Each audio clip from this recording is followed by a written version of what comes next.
Yeah, come on in. I've got seat for You ready? Yes. Please. folks, make sure all cell phones are turned off before white please. So, Jim, Henry.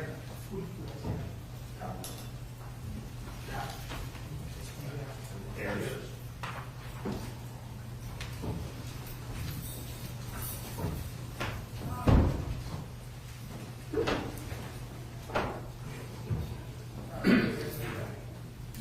What does it say? Your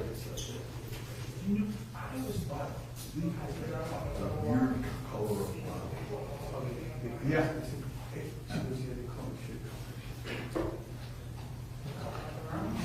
It's a document.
We are here on the record in case number 696461, State of Ohio versus Kamari Connor, State of Ohio versus Tremaine Davis, and State of Ohio versus Carvel Ayers Moore. We are here for the purpose of sentencing. Before we begin with sentencing, I believe there is a change from the State of Ohio. Is that correct? Yes, Your Honor. Thank you. May it please the court. Good morning. There is, or was rather, a defect in the indictment, so the state would move to nolly the 2 3-year firearm specifications as it pertains to Tremaine Davis and Carvel Ayers Moore. With regards to the plea, that does not change the agreed sentencing recommendation range that was put forth to the court. That number is still, the court's still able to get to that range with the charges left in the indictment. Thank you. Thank you. Is there any objection from the defense? On behalf of Mr. Davis, Your Honor, we do not object, and we agree that this recommended range is still applicable. No objection, Your Honor. Okay, thank you. So we will begin, those will be dismissed, and we will begin with the State of Ohio. Thank you, Your Honor. In reviewing the purposes and principles of felony sentencing 2929.11a, the state does submit to the court that incapacitation is absolutely necessary and warranted with regards to the offenses that were committed by all 3 of the individuals before the court today. This stems from an incident back on October 9th of 2023 at about 12:40 a.m. We go to the evening before. A young woman by the name of Essence Cruz at about 9 p.m. on October 8th of 2023 had her 2017 silver Hyundai stolen out of the parking lot of the apartment building where she was, Rockside Park Towers in Bedford Heights. She parked at about 9 p.m. By 9:50 on October 8th, the Hyundai was no longer visible in the parking lot. From there, the individuals, 3 of which who are in the court to be sentenced today, gathered, met with and conferred with another vehicle full of individuals. Then the silver Hyundai carrying the 3 individuals in court today, Carvel Ayers Moore being the driver, and Tremaine Davis and Kamari Connor being 2 of the passengers, drove to the residence at East 52nd Street in Cleveland. Again, we're at 12:38, 12:40 in the morning. The car goes to the street, passes the house, turns off his headlights, comes back down the street, stops. 4 individuals, including Tremaine Davis and Kamari Connor, exit the vehicle with guns in hand. Carvel Ayersmore, the driver, remains in the vehicle.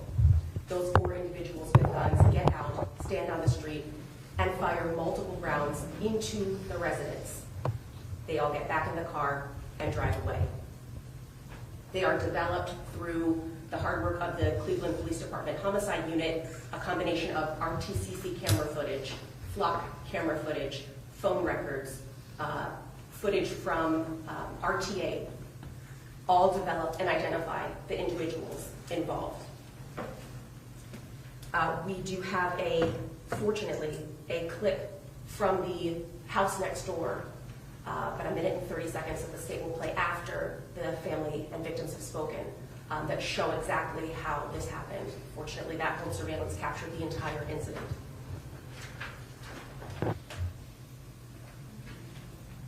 Your Honor, at this time, actually, I would like the family to speak first. The state will continue to make short follow-up with regards to the criminal history of each individual involved, most likely at the time that we get to those separately. But for now, I would like to offer the family who's present an opportunity to speak. I believe we have 5 members who would like to speak. Again, that home that was shot up had multiple people, a whole family inside.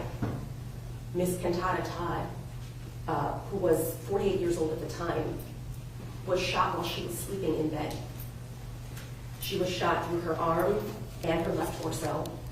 Lying next to her in bed was her partner, Mr. Curtis Carroll. He's in court and would like to speak to the court as well. There were 4 other family members present in the home. By sheer luck, no one else was actually struck by these bullets. So we do have, like I said, several family who were present in the home, but also family of Ms. Todd who would like to speak. First, I'd like the court to hear from Mr. Curtis Carroll, Your Honor.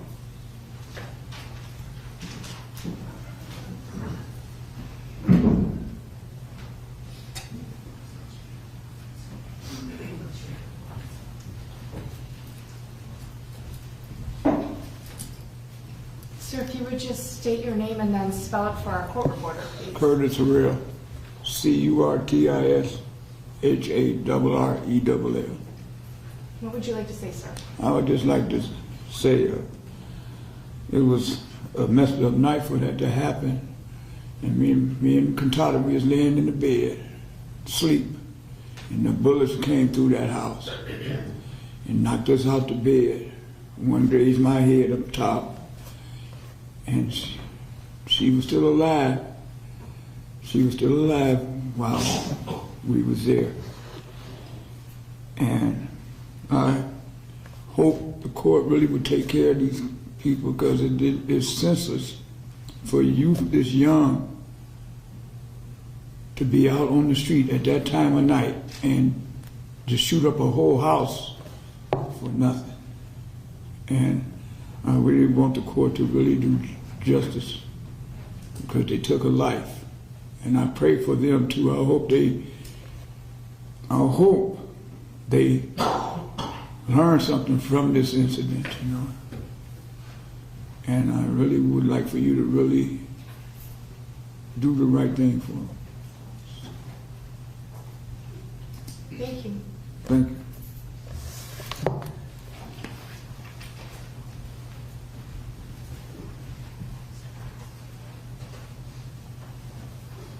Next, Your Honor, LaDawn Charles.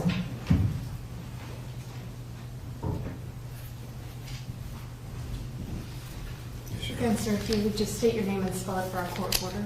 My name is LaDawn Charles. It's LaDonCharles.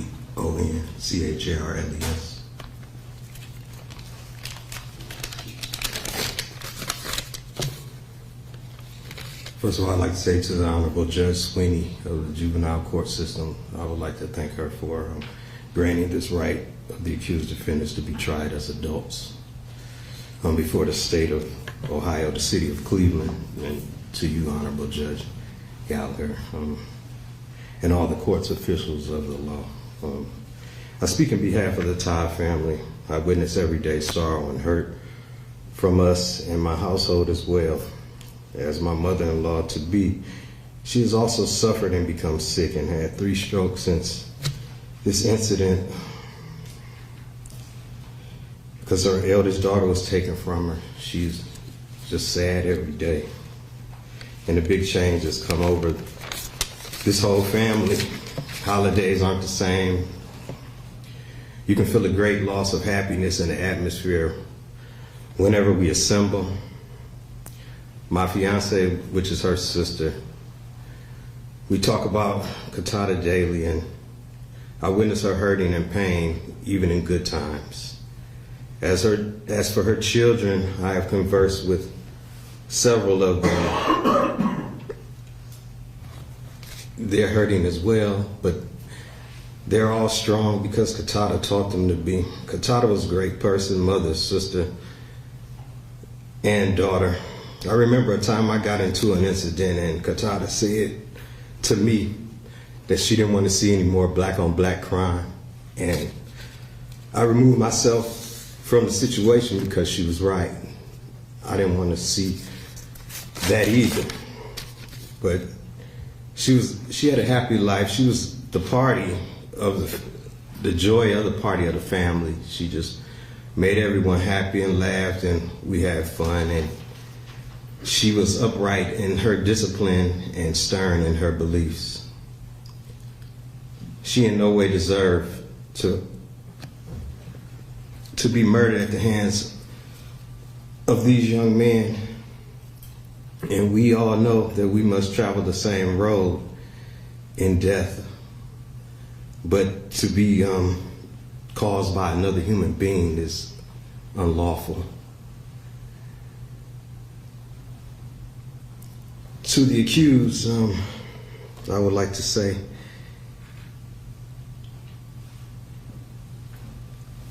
when you shoot a gun into a home, a shelter, a household where unity and peace and love resides, which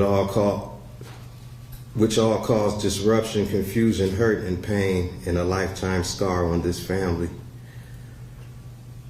with the premeditated, corruptible actions of our love that was placed upon our loved one. One of you said in court that you hung around good people that did bad things, but you played sports and chose to take the bad route of life. So with wrongdoings, there are consequences that must be placed upon you for your criminal actions. We feel you all deserve the maximum sentence of what the judge has to give you. And to you all, I pray that you find Christ in your journey, whatever the court grants you, and because it's not the permissive will of God for any man to be suffered for a lifetime or their soul to go to hell. So I just wish and hope that you all find God in your lives. And thank you. Thank you.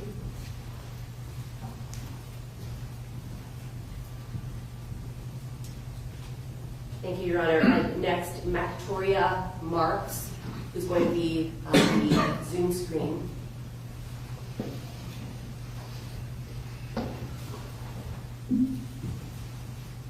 Hello. Hi, if you could just state your name and spell it for our court reporter, please. Yes, my name is Victoria Marks, Mactoria. I'm sorry. I'm here to speak for my auntie Katata, whose voice was taken from us the night those boys shot up her home. I'm sorry, shaking right now.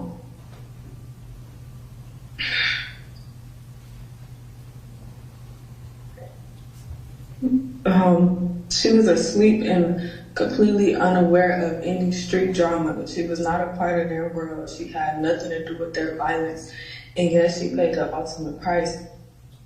What makes this harder is knowing that this was not random or impossible. These boys plotted and waited a whole month before carrying out their plan. They knew exactly what they were doing. And it shows that it was intentional, it was not a mistake, and it cost my auntie her life. My auntie Death has left our family, My auntie Death has left a wound in our family that will never heal. My cousins will never feel their mother's love. On holidays, I feel bad for my cousin daughter. I look at her and I can just tell she's missing her grandmother. She already lost her father at one, and my auntie played a big role in her life, and they took that from her. Imagine doing everything with your grandmother and then waking up not hearing from her or seeing her ever again. It kind of hit different. And then to see other children get to grow up with their grandparents and our family, it gotta be hard to watch. That pain shows in her every day, and it's something that no senses can ever repair. And even after taking her life, these boys continue to disrespect her memory, saying awful things like F her and having their people fight my auntie's sons while they're in jail. And that shows no remorse, no regret, no respect for the life that they destroyed. If these boys are given only a shortened sentence, what message does that send? That you could plan a killing, carry it out, and brag about it afterwards, and then walk back into the real world after serving just a few. That will not only dishonor my auntie's life, but it will also tell the other young people that murder has no real consequence. My auntie will never get a second chance at life. My cousins will never get another hug from their mother. But if these boys are released too soon, they will get to return to their families, while ours will remain forever broken, and that is not justice. I ask that this court hold them accountable. My auntie life mattered, and the safety of this community and my family deserve peace, knowing that the people who took her from us cannot hurt anyone else the way that they hurt us. I'm sorry.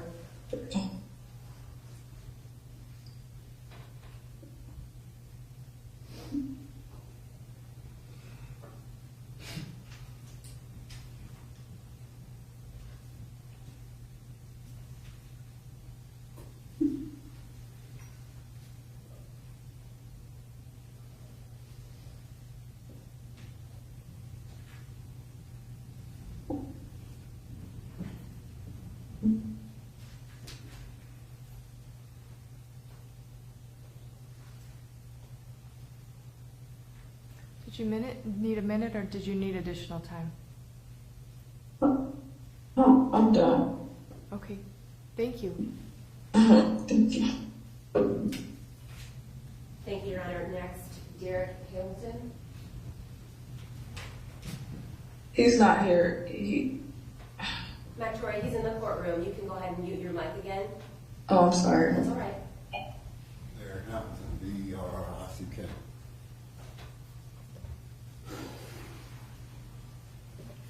The night this happened, October 9th, I had got the phone. I was incarcerated. I had just got off the phone at 11:45 at the time the phone got off. At 12 o'clock that morning, I get a text through the tablet to call home. I wasn't expecting to call home and hear about my kid's mom dead.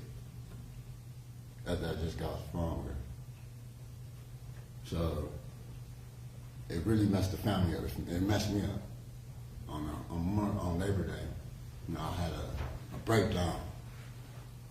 You know, she was waiting on me to come home. To hear that, it choked me up. Someone say, "I never forgive him. I never forgive him at all." I just ask you to give him the max. See. Thank you. Thank you, Your Honor. And then last, Krishana Todd, who's also on the Zoom link.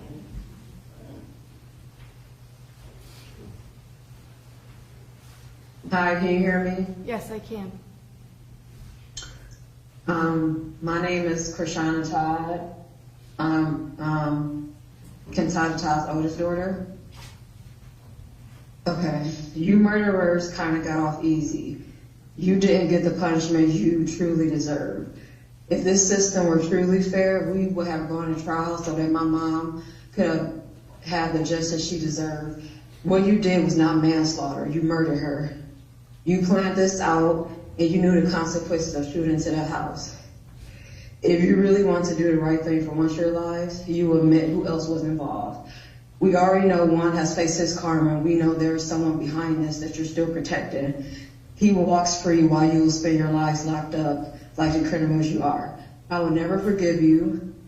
People like you constantly terrorize neighborhoods and inner cities until someone innocent ends up dead. My mother was innocent, and so were the people in that house. She had nothing to do with whatever kind of thief you thought you had. Even though you took her from us, she will live on in the hearts of everyone who knew her. I hope you suffer every day in prison the way my mom suffered when you took her life. You will never amount to anything. Your parents, or lack thereof, did a horrible job of raising you. I bet y'all have no remorse. You're just sorry you got caught. Long live Kentata. I'm done. Thank you. Thank you. Thank you, Your Honor. Looking at the seriousness of the conduct with regards to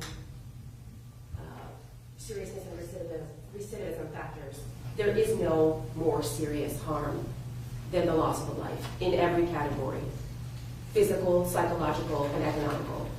There's no way to ever make this family whole. So many people are suffering as a result of the actions of the 3 individuals who are here before this court. On top of that, Your Honor, with regards to Carvel Ayers Moore and Omari Connor, both have significant records in the juvenile justice system for which they received multiple opportunities to correct their behavior, to rehabilitate themselves, to take advantage of the services at that time, and both continue to repeatedly accumulate criminal charges. Omari Connor had multiple assaults on his record, disorderly conducts, and the level of those offenses, Your Honor, are not so much what the state is trying to emphasize, it's the violence behind it. These are violent offenses, fighting, assaults. Even while waiting for the sentence in this case, for the outcome in this case, he picked up a charge in the institution, harassment of an inmate. He was transferred from the juvenile detention center to the county jail as a result of his violent and aggressive behavior. With regards to Carvel Ayers Moore, assault, again, crime of violence.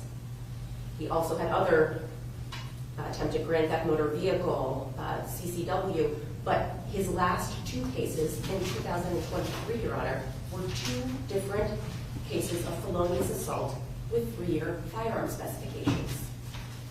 Ample opportunity to stop the progression, to take advantage of the services that were being offered, to complete probations, to complete the services that were being offered. Neither of these individuals took that opportunity, and that led to the ultimate price being paid. So again, for the seriousness and recidivism factors, there is ample factors to show the court that this is the most serious form of the offenses, and they should get the maximum punishment in the range that was presented to this court. Both Tremaine Davis and Omari Connor, 25 years, and for Carvel Ayers Moore, 18 years. With regards to the court making that range, again, this was an agreed recommended sentence by the parties, but there is more than enough for the court to find the factor of, for consecutive sentences, that 2 or more of the multiple offenses committed as a single course of conduct, and the harm was so great that a single term does not adequately punish 2914C4. The court is well within its ability to make that finding based on the actions of these three individuals. Your Honor, I did say that I would like an opportunity to show the court the surveillance footage from the home so that there's no question in anyone's mind about how this happened and in what manner or fashion.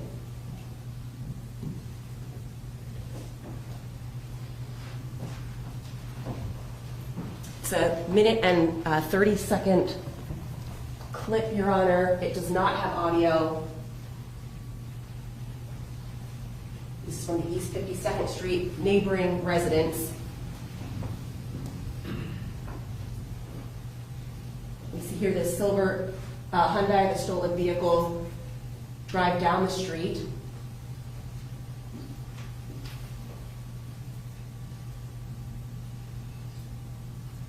At this point, it's stopping. You can see the brake lights. The vehicle is turning around.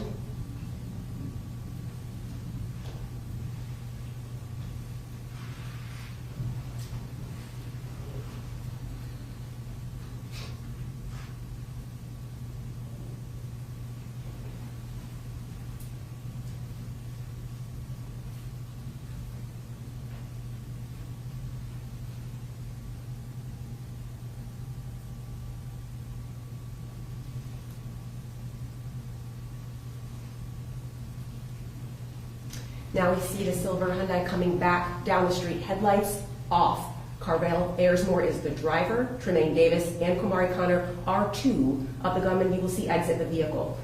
The car stops and reverses to get right in position in front of the Todd family home. Four individuals exit, all guns in hand, get out into the street and fire multiple rounds into that residence. They get back in the car and pull off.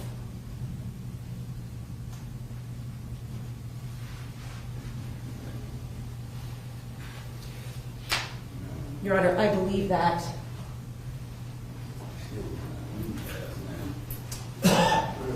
the consideration for each part that these individuals played has already been reflected in the plea and ranges that were presented to this court. I fully feel that there is more than enough before the court to sentence them to the maximum of the ranges based on their actions. And there is no guessing about what each of them did. It's clear as day on that video. Last year, I would like to give an opportunity to Detective Kramer, who was lead detective on this case, Cleveland Homicide Unit, to address the court on behalf of his unit and his investigation.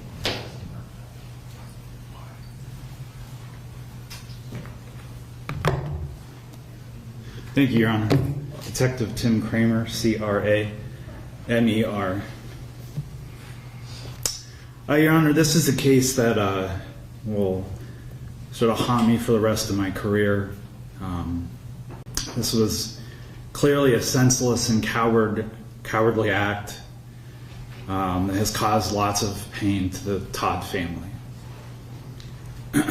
It was a planned attack, as you just saw in that video. They had to steal a car, they had to put masks on, and then all four of them had to shoot into a house blindly. This was very close to becoming a double homicide. And they are hiding other people involved in this. Judge, I would ask you to give each of these defendants the maximum sentence. Thank you. Thank you. Thank you, Your Honor. Thank you. It's my understanding that we are going to do the defendants individually. Yes, Your Honor. Okay. Mr. Robbins. Doesn't matter which one. It doesn't matter which one. Okay, take these two to the back.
Do we want to start with the state again? Thank you, Your Honor. I did try to condense my presentation a little to go into the background briefly of who we now have in the courtroom, Kwamari Connor and Carvel Ayers-Moore, since they are the two that had lengthy juvenile histories. So, Your Honor, I will just again emphasize with regards to Kwamari Connor, it's not just the actions that he's taken and the crimes he's committed in juvenile court and the opportunities he has had to show that he can stop this aggressive and violent behavior, correct it, slow down the progression. He's done the opposite, to the point now where he is sitting before this court having taken a life, could have taken multiple lives of the family in that home. But while he's been waiting, I think that is the strongest point to emphasize. While he has been awaiting the resolution in this case, trial, plea, he decided that he was going to continue that conduct to the point where, and this is a very difficult hearing to have, a very difficult decision to make, to have someone transferred from the detention center to the county jail while they're awaiting the disposition of their case. And he met every factor for that hearing to happen and every factor to get him transferred here.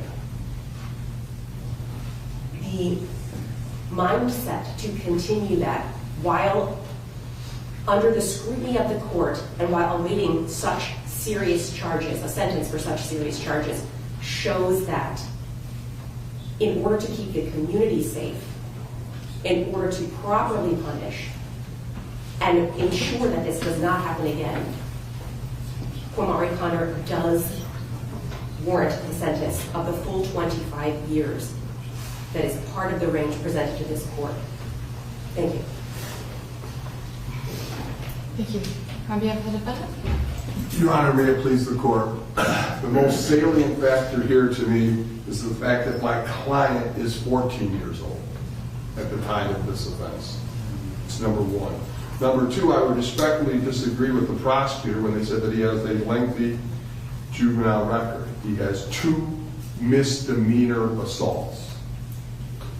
Not the felonious assaults and 3-year gun specs that she mentioned about other people. It's 2 assaults here. That is extremely important.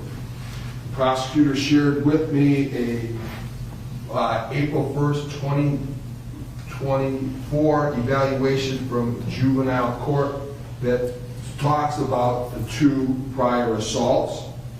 In that report, the juvenile court said that he is a young man who's both respectful and an excellent student. That's in those reports. It then further goes on to say that while he's been detained, at that point, no incidents, respectful, he's earning his credits, he's studying hard, and he participates in all programs. So I would take a 180-degree view as to what sentence you should impose here, based upon the fact that he's been incarcerated for a lengthy time, based upon the fact that he's tried to do everything he wants. I think it's a minimum sentence. But that's probably the second most important factor is Mr. Hyro and myself, when we talked to him, said that he needs to think about what he's going to say in court. And unlike most defendants that I represent, he actually sat down, wrote something out, and was prepared to read that. Mr. Hyro and myself didn't write it for him. We didn't. It was all him. And I think you need to take that into consideration. Furthermore, during the course of this case, some of his relatives assisted the police in this case by pointing out who was in the picture. I think he learned an extremely valuable lesson from that. And I think for all of those factors, I think he should receive an 18-year sentence. Thank you.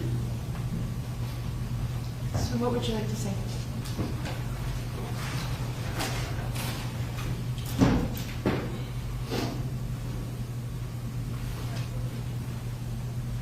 I, Kwamari Connor, come before this court and the family of Ms. Todd.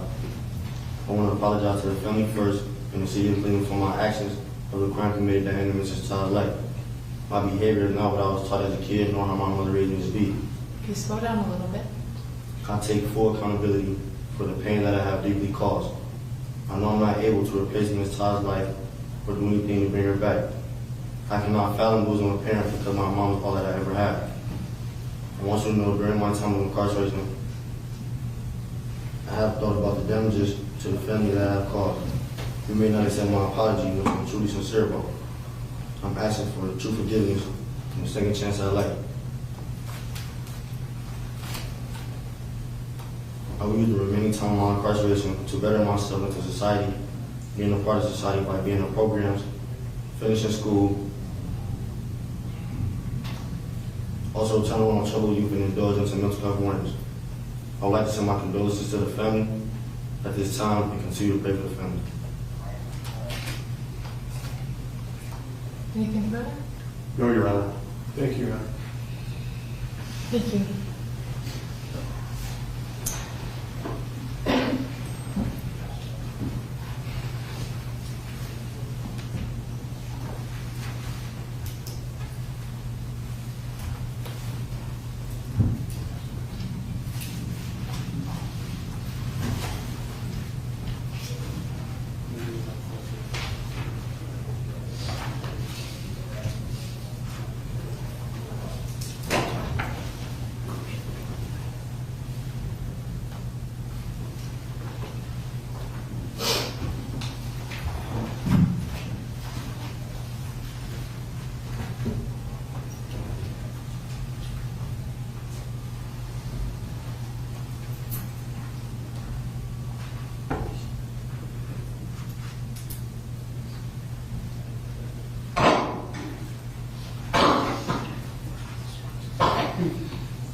After considering the purposes and principles of sentencing under revised code sections 292911 and 292912,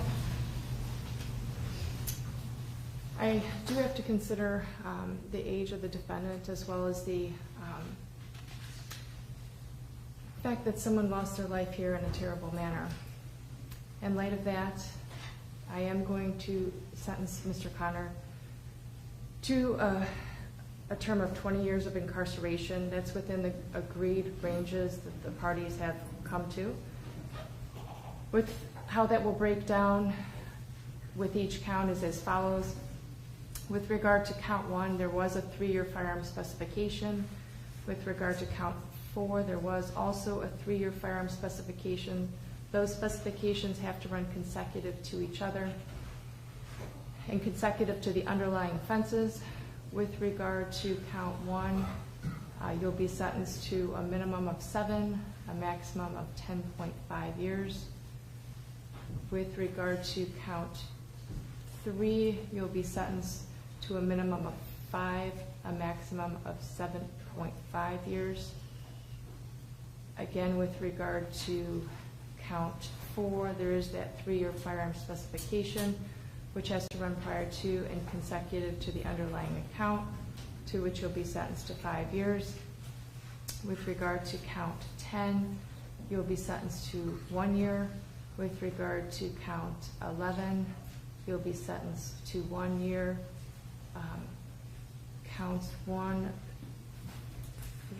3, 10, and 11 will run consecutive to each other to make that a total of 20 years of incarceration, being the minimum.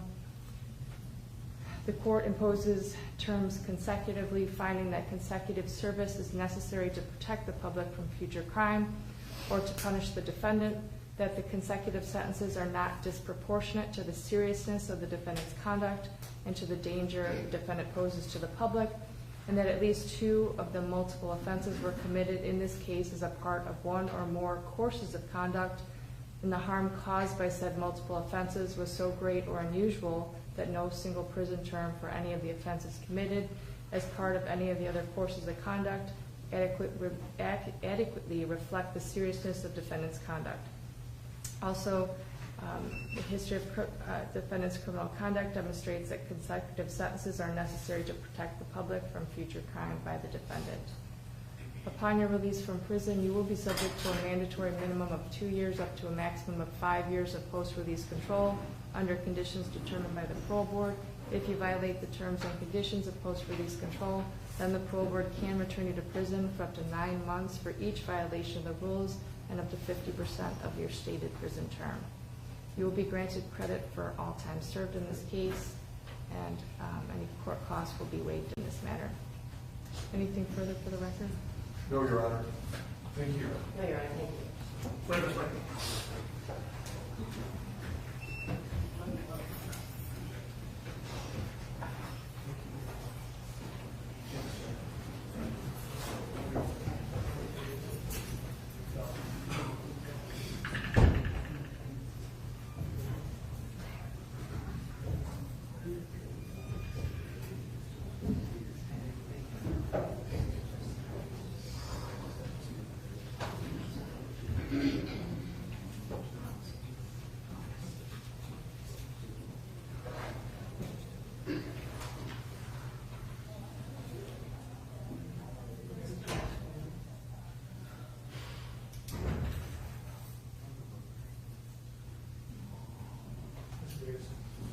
You guys want to start out?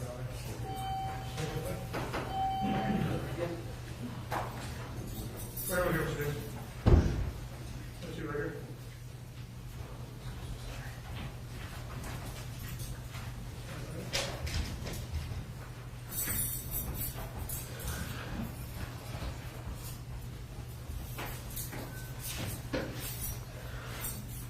We now have in the court Mr. Tremaine Davis. Is there anything further on behalf of the state of Ohio? Thank you, Your Honor. Mr. Tremaine Davis did not have the background in juvenile court that his two co-defendants did. So with regards to the arguments previously made, the state still does feel that with regards to his actions that he took, his part that he played as one of the shooters, that he should receive the maximum range that was presented to this court. Thank you. Thank you. On behalf of the defendant? Thank you, Your Honor, for pleasing the court. Nothing I'm about to say is in any way meant to mean the seriousness of what happened here or to mean the loss that's been suffered by this family. I think we all certainly understand and appreciate that. And it's not meant to mean the seriousness of the violence that's taking place in our community, as Detective Kramer pointed out. Your Honor, though, I think that we do have to sit here and ask ourselves, how did Tremaine end up here in this courtroom today facing the sentence that he does? Your Honor, at the time of this event, he was 15 years old. I had the opportunity to review his amenability reports from juvenile court. I'll just point out he has a 78 IQ, which places him in the 7th percentile and in a below average range. His family is here and they're loving, they're supporting of him. I would note, Your Honor, however, though, that he was involved as a child with Children and Family Services, and there were several instances of neglect that were substantiated. Your Honor, since his arrest and being in the juvenile court, from reading the reports, he's complied with every rule and condition in juvenile court. He reached the best security ranking that you can. He attended school regularly. The staff wrote that he was interactive, that he was cooperative, he was polite, that he did each and everything that was asked of him. Judge, he completed a number of programs while he was there. He completed the Edwin's Culinary School program, the gardening program, and several other programs so that he could take advantage of the time that he was there. Your Honor, there's no excuse for what happened here. I know at the appropriate time, Tremaine wants to apologize to the court, the community, and certainly the family.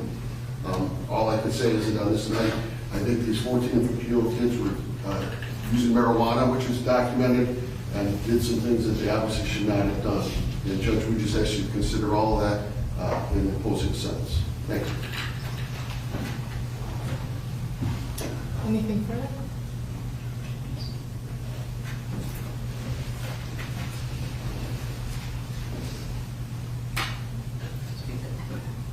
I just want to apologize to the Victim family for the crimes that I committed, the hurt that I put on their family. I understand that nothing I say will bring back the loved ones, the loved one that they lost. I know I don't expect them to forgive me, because if the shoe was on the other foot, I would do the same thing. I just want to let everybody know I sincerely apologize. It's not the way I was raised, not the way my family taught me to be. I just want everybody to know, like, words can't really express like how I feel and sorrow I feel for the people that I hurt and the hurt that I put on his family. I can't like, I don't know, it's like, I can't really, nothing I can say to really like bring back or take back what I did. I just accept full accountability for what I did, and I accept the time that you give me behind my actions.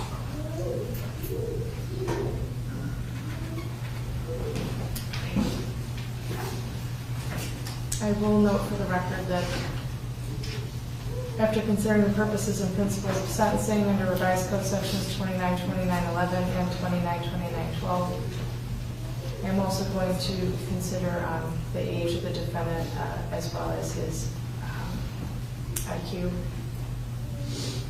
At this time, the court will sentence him to a total period of incarceration of 18 years. The way that will be brought down is as follows. With regard to count 1, he'll be sentenced to a minimum of 10 years, a maximum of 15 years. With regard to count 3, he'll be sentenced to a minimum of 5 years, a maximum of 7.5 years. With regard to count 4, he'll be sentenced to a minimum of 3 years, a maximum of 4.5 years. With regard to count 10, he'll be sentenced to 1 year. With regard to count 11, he'll be sentenced to 1 year. Counts 1, count 3, and count 4 will run consecutive to each other.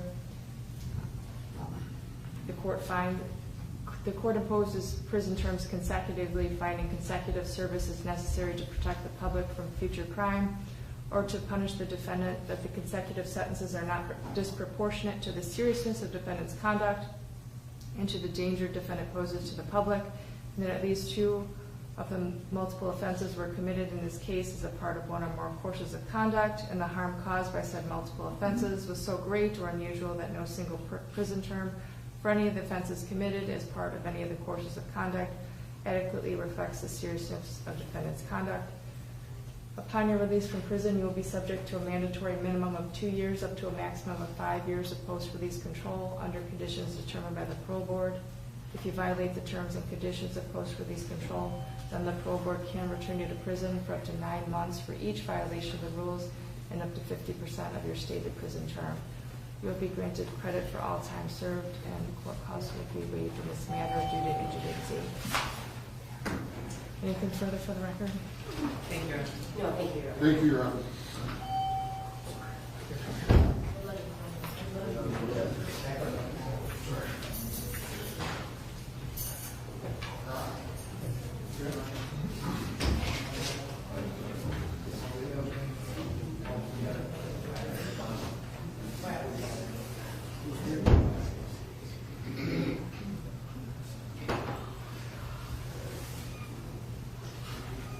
Yeah, we'll consider it.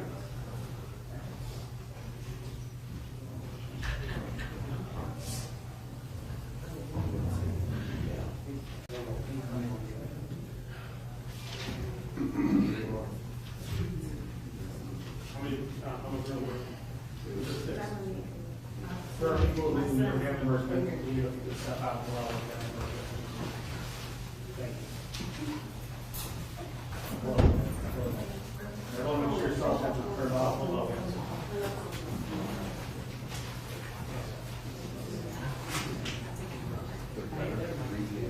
Make sure all cell phones are put completely on.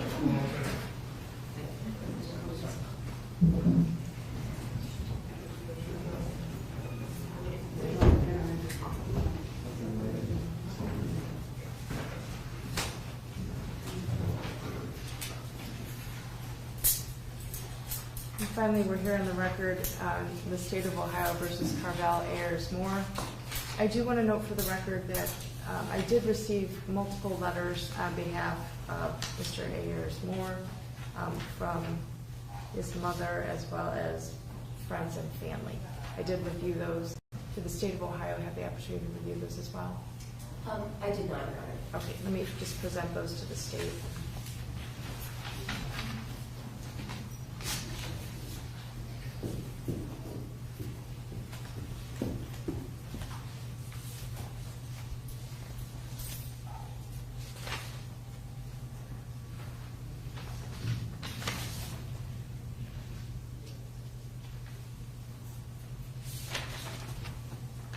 Thank you, Your Honor. Thank you.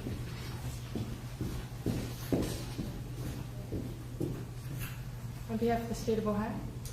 Thank you, Your Honor. With regards to Carvel Ayers Moore, he does have the most troubling prior criminal history of the three co-defendants. Again, he is the driver of this setup, but with regards to his criminal conduct leading up to this and including his involvement and his part and equal actions that led to what happened to this family in that house. But for him being the driver, they don't get there. But for him traveling down that street, turning around, turning off the headlights, slowing and backing up so that they are positioned directly in front of this house, that conduct speaks volumes. Those other four individuals, his two co-defendants included, in that car, were already masked and guns out when they got out of that vehicle. Everyone in that car knew what was about to happen. Then they all piled in, and he drove them away. That vehicle was ditched later that day by both Omari Connor and Carvel Ayers Moore. That's picked up on city camera. They then get on an RTA bus where they are clearly visible, wearing the same clothing that they used to commit the crime. It happened at 12:30 a.m. By 5 and by 6 p.m. that same day, they're caught on footage all over the city. Flock cameras catch them still in the car on the highway. RTC catches them where they ditched the vehicle, and RTA catches them going back to their respective homes after. Your Honor, the two most troubling of Carvel Ayers Moore past criminal history are the two felonious assaults, each with rear firearm specifications he picked up in 2023. This incident again occurred, that's before this court, happened in 2023. DL 23-113-212 and DL 23-113-246. Again, he had opportunities to stop the progression well before these two felonious assaults with firearm specifications. And then fast forward to later in 2023, as the driver, but with four armed co-conspirators, four armed co-defendants, only two of which have been held accountable. They are shooting up a family, a home full of an entire family. No lesson that could have been learned has been learned. No step that was taken to prevent this from happening was held in any sense within his mind or his actions. He continued on this course of conduct, continued with this behavior, and now there is a loss of life. There is severe emotional, psychological scarring. Your Honor, the seriousness of his actions in total do warrant the maximum sentence that is presented to this court. I understand there will be arguments that he was just the driver that day. There is no just for any of them, as that video indicates. Thank you. Thank you, Your Honor. Your Honor, again, I know the family served this, but obviously nothing I say here is meant to diminish the pain that the victim's family is suffering, and I understand that, and Carvel understands that as well.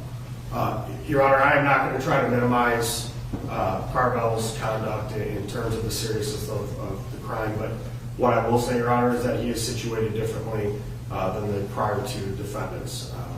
He was situated differently with what he was indicted with, situated differently than what he was offered in the plea agreement. So I do believe that his conduct can be separated from the other two individuals that you've previously sentenced prior to the sentence for Carvel. Your Honor, I go back and forth on this case and the concerning portions of this case and the tragedy of this case.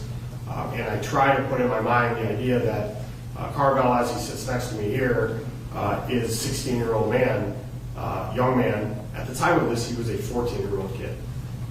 14 years old. I am a teenager. I can't fathom the idea of a teenager getting into this type of situation and having these types of things happen to them. It's a tragedy that this young lady lost her life, and that is certain. And it's a tragedy that for all of us that we had 3 teenagers here who were 15 and 14 years old at the time that they committed this crime that are going to spend a decade at least in prison. Your Honor, what I can tell you is in my time with Carvel, he has always been remorseful. There has never been a moment where he has tried to minimize his conduct or tried to run from taking responsibility for what he's done. Obviously, Your Honor, I provided the court with, 15, 16 letters from people that know Carvel and love Carvel and want the best for him, and you have a glimpse into the person that they think he can be, and I think that in his own mind he wants to get there as well.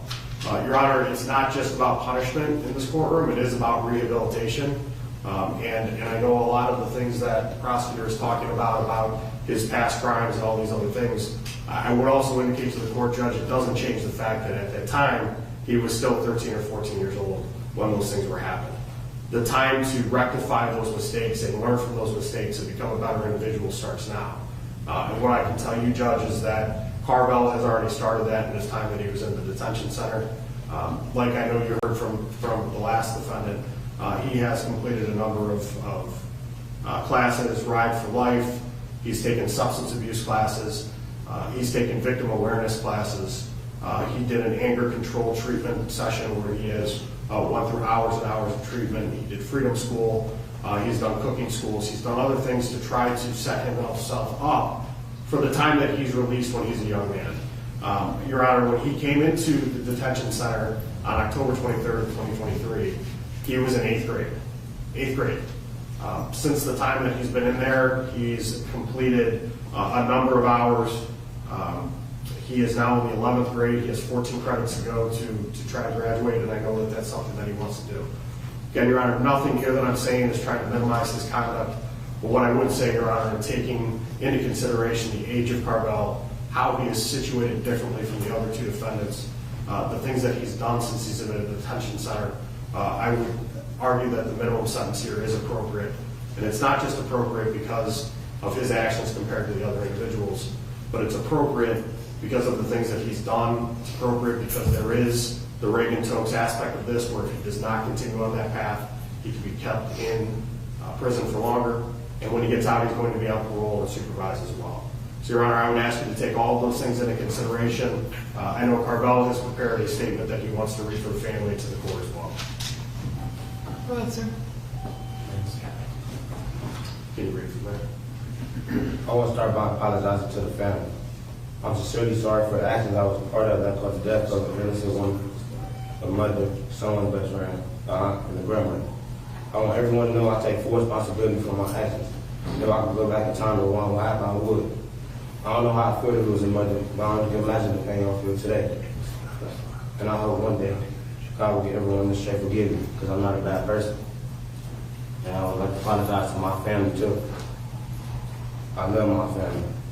And I'd like to apologize because if I let them down any type of way, that's all I'm gonna say. Anything further? No, Your Honor, thank you. All right. As with the other 2 defendants, there was an agreed sentence with regard to Mr. Ayers-Moore.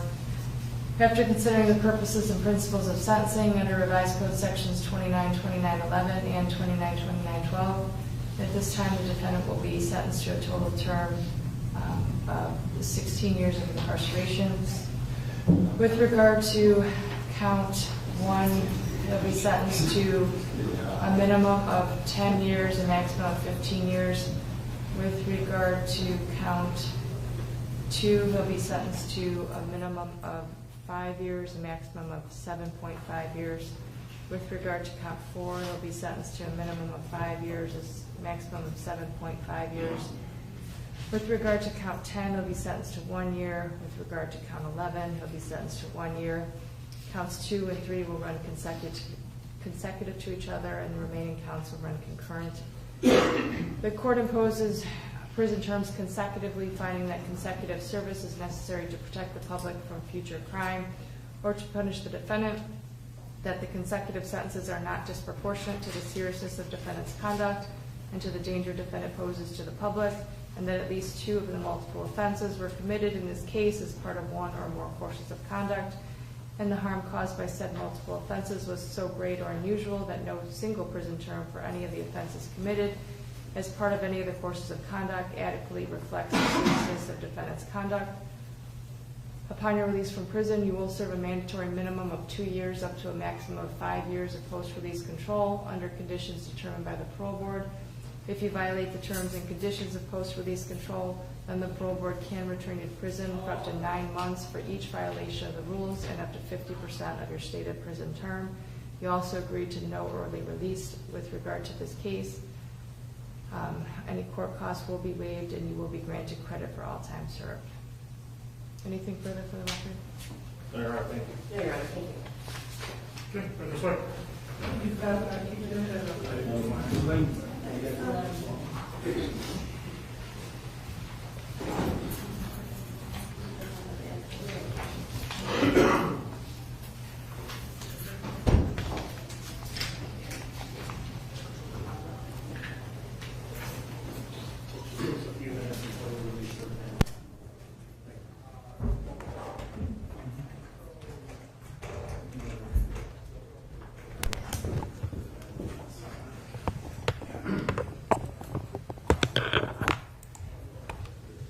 Krishana, if you can hear me, I'll give you a call to go over anything you have questions about, okay? Okay.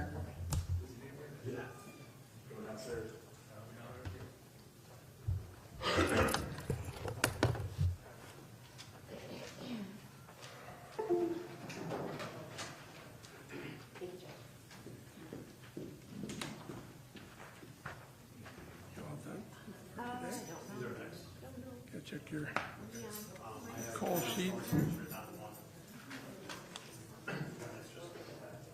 Well, it's good seeing you. Tell my wife